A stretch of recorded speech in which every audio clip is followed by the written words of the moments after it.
Ce qu'il faut apprendre à l'école, c'est ce qui libère et ce qui unit. De nouvelles pratiques pédagogiques aussi qui sont autour du plan numérique et qui peuvent nourrir la réflexion académique. Bonjour Claudio Simelli. Bonjour. Tu viens de faire une synthèse des travaux qui ont réuni près de 200 acteurs de terrain dans ce séminaire organisé par la DNE sur les collèges numériques. Est-ce que tu pourrais nous donner les éléments saillants, les plus importants de cette synthèse? Bien sûr, on est parti des travaux qui sont conduits maintenant depuis 3 ans par rapport au premier collège connecté pour essayer de travailler à... Je peux utiliser le mot généralisation du numérique à la meilleure façon de faire adopter, de proposer le numérique pour que les établissements, les équipes pédagogiques et éducatives s'en saisissent. L'idée, on est vraiment sur les acteurs principaux, c'est eux. Qu'est-ce qu'on peut faire à votre service pour que vous puissiez mettre en place une stratégie d'adoption du numérique?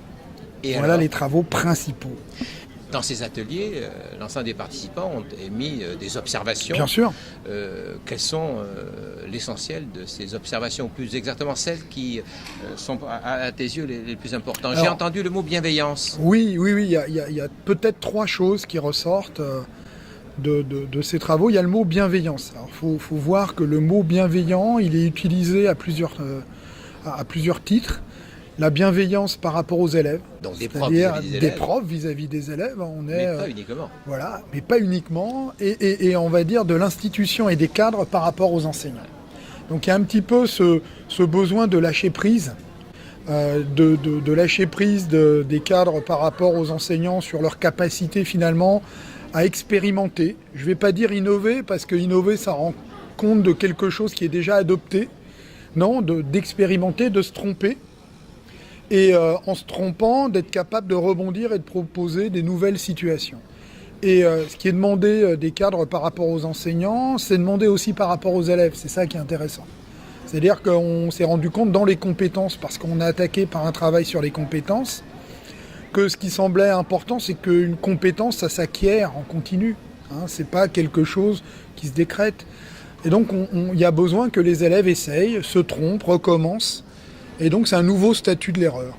Donc ça, c'est un élément qui a été un des éléments saillants de ce séminaire.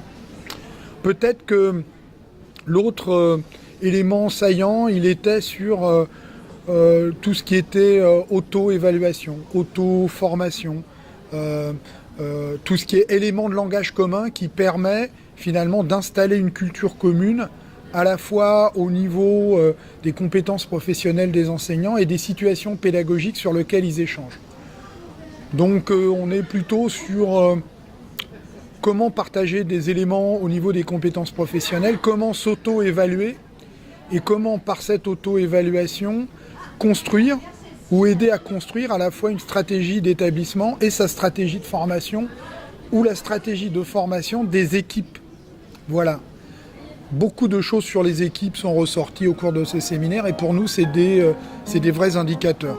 Merci beaucoup, Claudio Simelli. Merci à vous d'être là.